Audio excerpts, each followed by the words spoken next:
So then next we have Kaisa Sibelius from Forum Helsinki. She will tell us about the replicability of the battery solutions and gives us also an insight to the just launched replication handbook. Hello, yes, good afternoon, everyone. Yes, I will concentrate on that introduction of this replication handbook, which is, as Pirkko said, launched just recently. And I'm coming from Forum Helsinki, which is the innovation company owned by the city of Helsinki. So one of the goals of the project is to create and share replicable practices and relevant learnings based on the activities and results of this project. And the handbook will be a comprehensive guide that ties in the TREASoURce's key results which come from the project. And our purpose is to produce a detailed and useful resource that summarize and connects the main outcomes and impacts of our project, such as innovations or methodologies or lessons learned.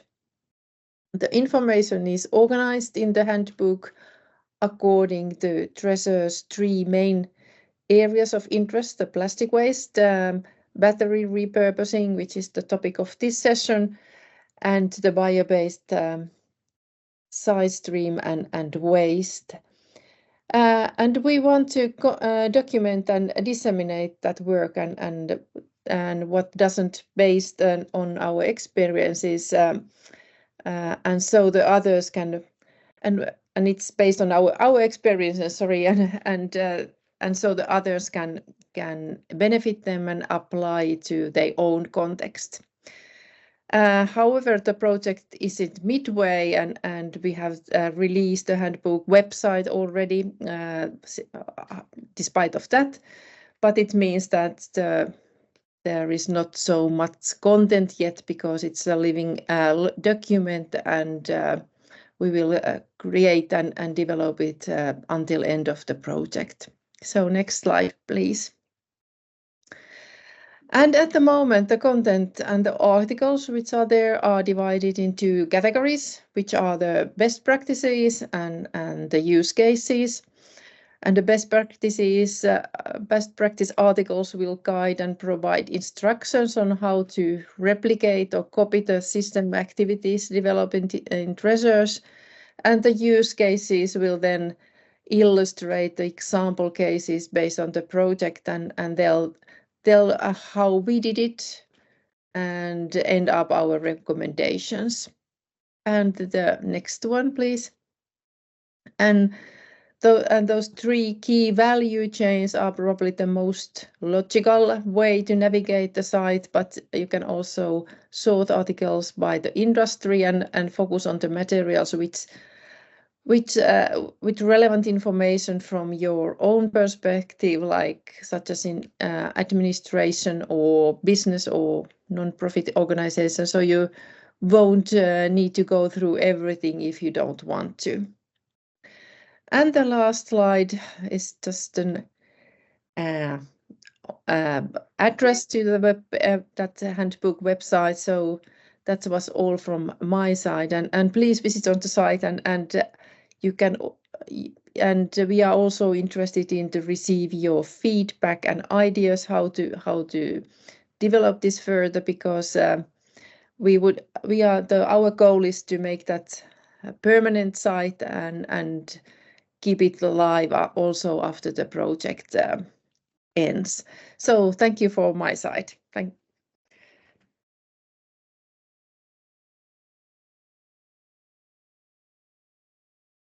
So that was all for my. Okay, you are muted, Pirkko.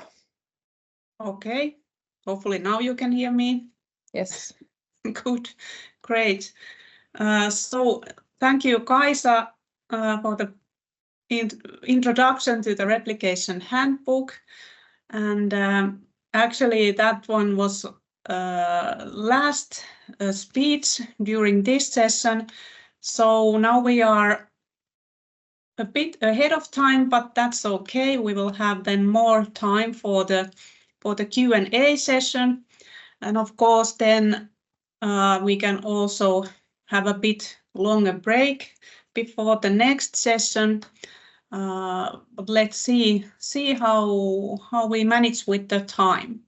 So once again, I encourage everybody to write comments and questions to the chat. And then you can, of course, also raise your hand.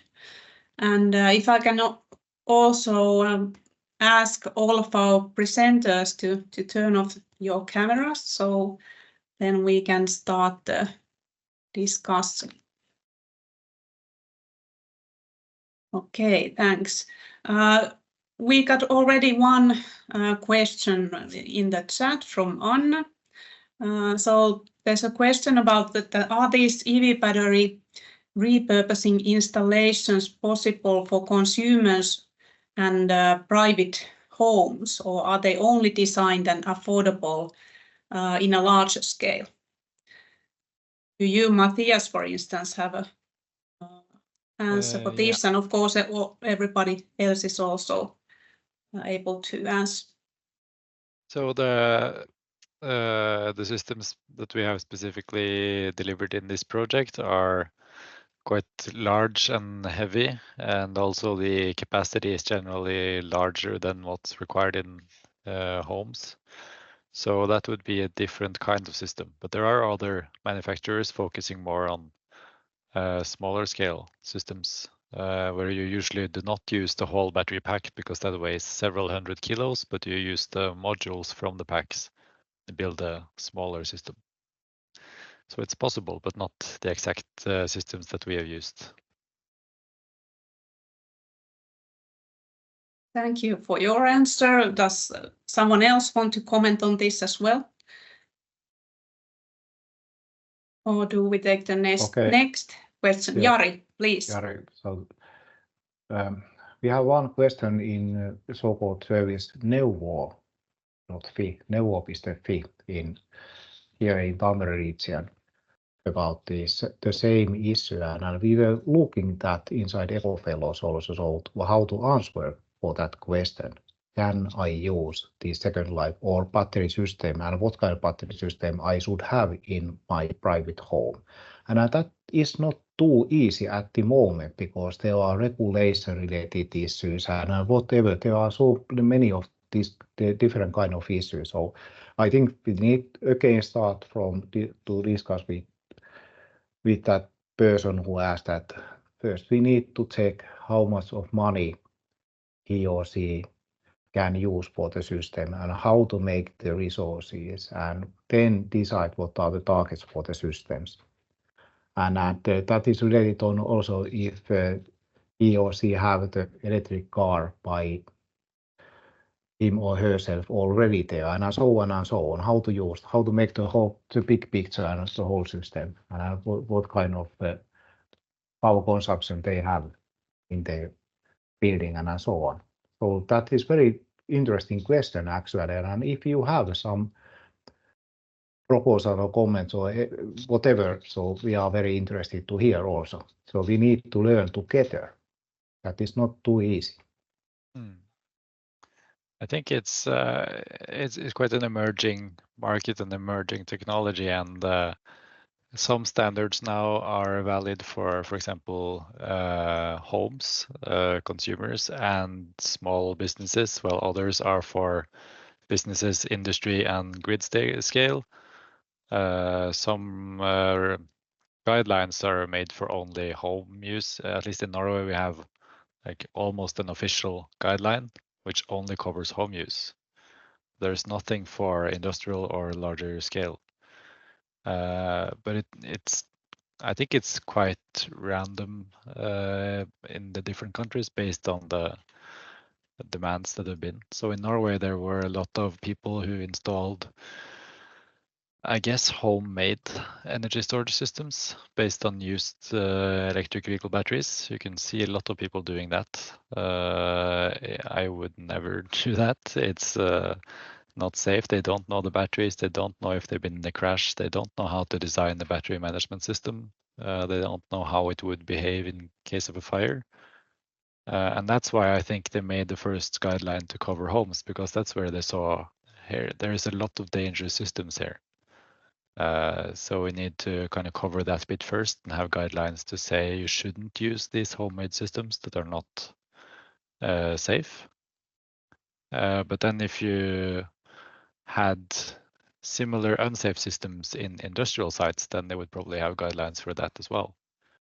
But that's not been the case because, of course, industry actors and commercial actors are more safety oriented. They need to see proof that it's safe, and they don't just trust someone who made it themselves.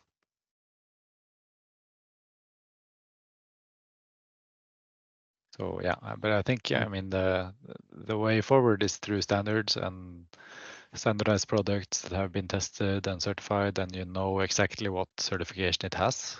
Not as it is now, where there is not really any standard covering it, so there's no way also for the producers to properly document that it is safe.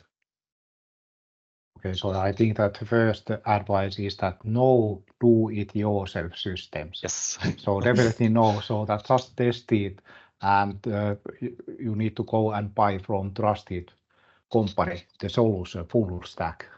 Yeah. And also I think it's part of the new battery regulation where they say that you need to talk to the original manufacturer of the batteries, because they know the batteries best. They have designed them. They know what to look for in terms of what's dangerous and what's safe.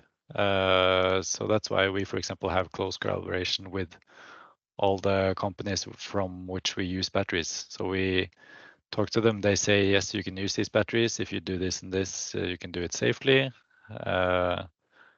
And of course, you need access to the BMS. You need access to data from the battery that's not openly available to everyone. So if someone doesn't have a close connection with the manufacturer, then there's no way that they can access this information. So then it cannot be safe. Yes, so safety definitely is a very critical question regarding the second life use of EV batteries. Yeah. As a matter of fact, I wanted to recap on the other issues that we were discussing or you were describing in your presentations. So of course the safety and reliability is one key aspect. Then we have a lot of technical aspects as well regarding the chemistries, for instance, and the regulation came almost in everyone's presentation, and as did eco-design and the need for that. So I would like to ask that what would you see as the biggest challenges and also opportunities, either from the business point of view or stakeholder point of view, that we should address first in order to promote the use of these kind of energy storage systems? I think, at least from my perspective, the number one issue is regulation and standardization, how to properly document it. But then, of course, to make the legislation and the standards and the best practices, you need more knowledge on how you should do it. Because right now, also, even the best researchers within the field don't know exactly what's the best way to do it, and it can vary depending on the building, on the battery chemistry, battery size. There's different methods that seem to work best. And even for the same battery, it can, for example, during a fire, which is kind of the number one high risk that we're talking about, it behaves differently if it's new or used or fully charged or fully discharged, if it's high temperature or low temperature. So I think that's one of the reasons why there is still no good standards for it, because there is no single way that always works and is always safe and always protects the batteries in the building. It's there's a lot of different data, but there's no accumulation of data into this is the one best practice that we've seen proven several different ways that it always works the best. So that's what I see as the biggest challenge, and I think the biggest opportunity is the volume of batteries that are going to be available and the volume of energy storage capacity that is required by the electric system. So if you look at those two together, you have a massive resource in terms of used batteries that are still capable of being used for second life systems for many, many years. And there's a massive requirement for batteries that is, yeah, as I said in my presentation, it's like it's going to increase by 1,000 times in 10 years. It's extremely large growth. So those batteries should be used in some way to cover that gap. And I think there's also for some of the new chemistries like LFP, where you have less valuable raw materials. You don't have any nickel, you don't have cobalt, then it is very expensive to recycle it because you don't get any valuable things out, as it's more of a waste handling process and not a resource extraction process. So if you can have those batteries in second life systems, you can use them for a longer time, because the alternative is to do very expensive recycling where you don't really get any value out. So if you can use those in a second life system for, let's say, 10 years, then the recycling technology has improved, and then maybe it's actually economically viable to recycle. So it's also a kind of a help in keeping the batteries in service for longer before they need to be recycled.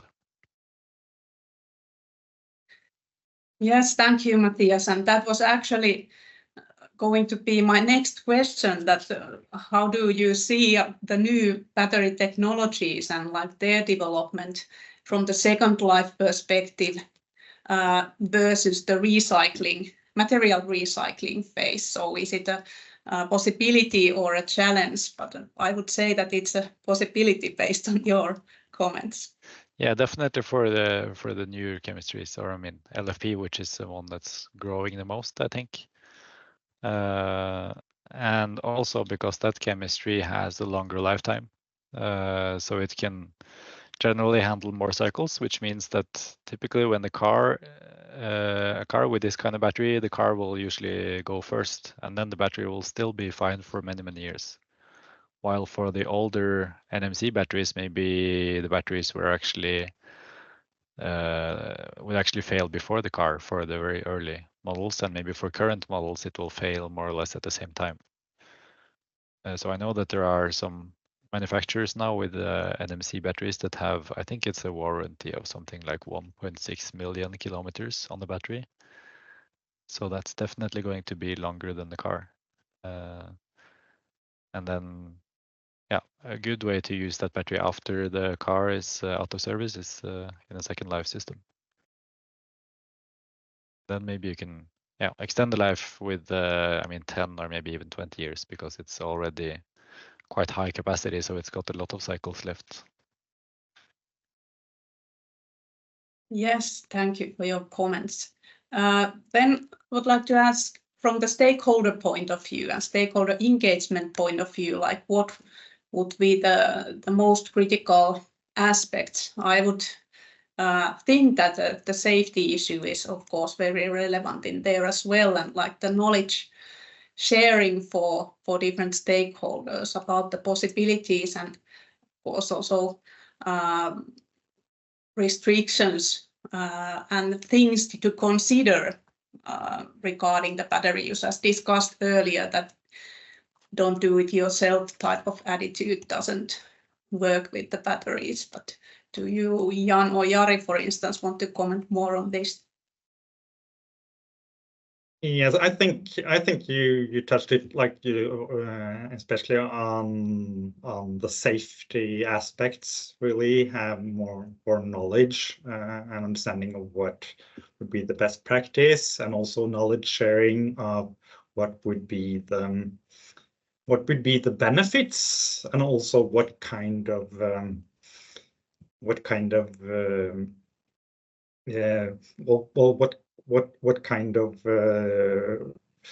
research investigations do you have to do in advance assessments in order to be able to install it, and also in the best way. So I see also working further also with materials which could be relevant both for facility management personnel and also for procurers also. How would they different types of buildings could we work with material that would be relevant for them? Yeah. Great, thanks for the comment, Jan. And now I see that Elisaveta has her hand up, so please. Yes, hi. Can you hear me? Yes. Yes. I was, in terms of stakeholders, I was just thinking about repurposing operators. And I'm not sure that we have those in many countries. I know that maybe in Finland there are repurposing operators, right? But I sort of hesitate, but I have not researched that, whether they are in Estonia. So how I think they are like important stakeholders or at the core of the whole practice, right? Those repurposing operators that are doing business on that, right? So and in case there are no operators in this country, then we have to deal with this how to say, international practice that we were doing in TREASoURcE. Like from Norway, we have a repurposing operator from Norway that is installing in Finland, right?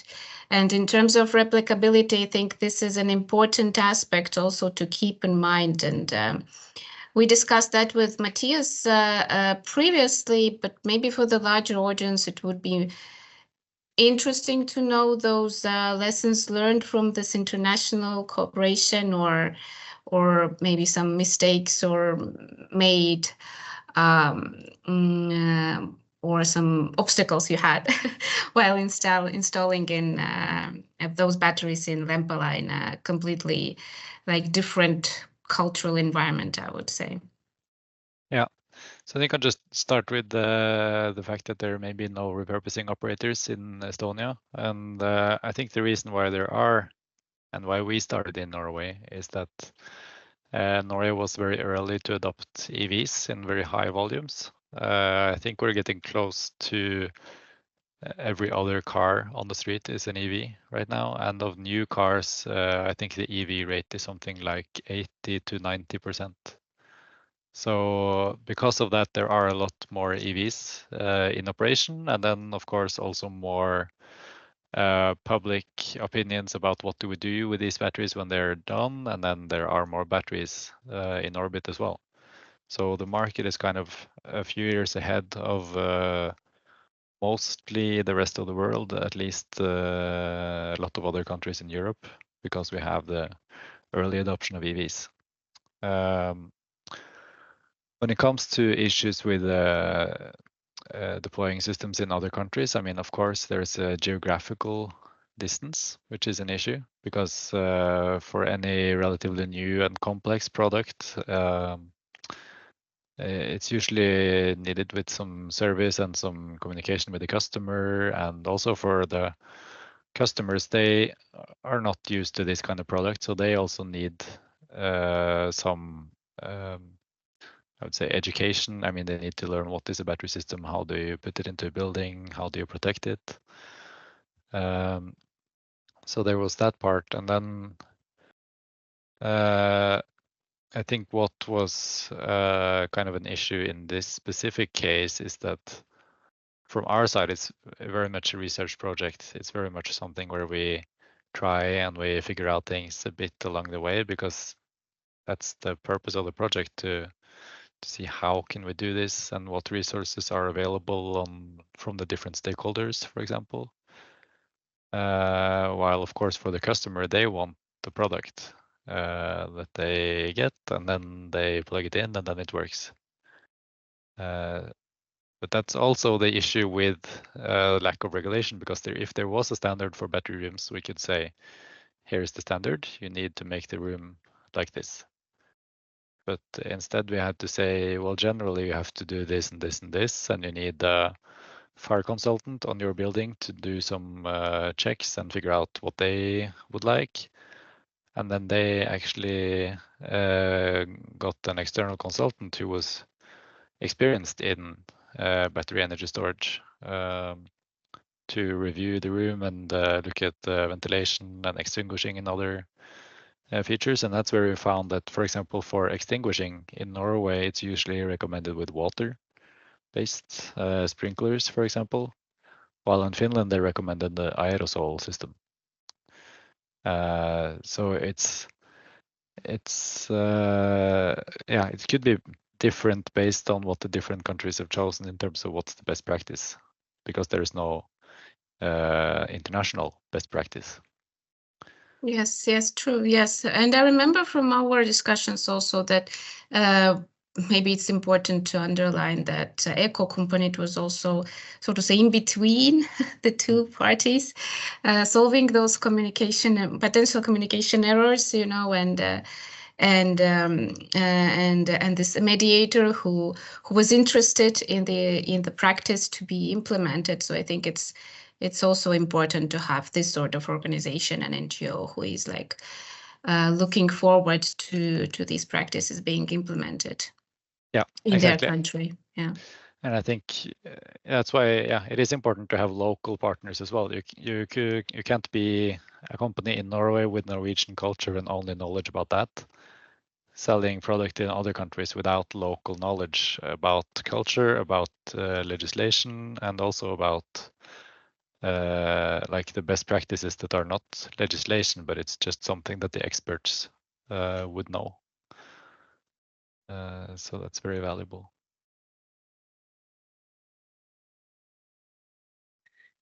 Yes, thank you. So definitely a lot of cooperation and new models will be needed, especially if we are doing international cooperation.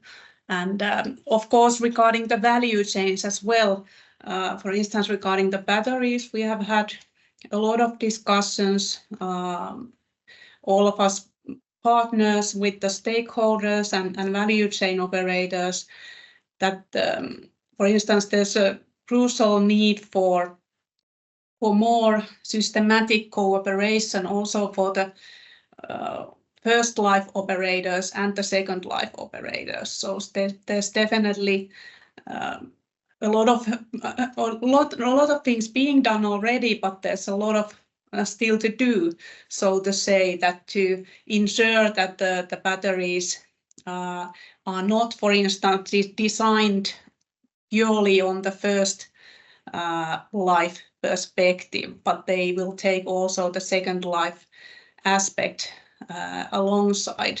So, and of course, that covers many of the things that we have been discussing today. So the eco-design and technical issues and so on. So I think it's cooperation is the key to everything, and of course that's why the cooperation done in this project and the development work is also very important to get the operators to speak together and share experiences, and we help to develop the value chains and stakeholder engagement in different countries and then share experiences as well. Please, Jari, do you want to comment? Shortly, I think at least in Finland, the most, because Matthias and Jan, you have gas and oil, you can have money, each take a lot. So actually, if you are swimming in the money, but the money, I think that at least in Finland we are lacking of money in municipal level at the moment, and that is the critical. So I think that in first case, I think that the priority number one here in Finland is money, and behind that is the business case, how to make the this payback time and return of investment. And that is something that I think that's in this project, maybe we can highlight how to have the money back, what is the return of investment, and what kind of business models there are behind, and value chain, how that is visible here in around the Lempäälä, how many people there will be some kind of have work because of this solution, and so on and so on and so on. And actually, I am very happy that Matias, you mentioned these local partners and so on, so that looks like you are so open for cooperation with local economy here. So that's very good. It's definitely And needed. I know that. Yeah, sorry, continue.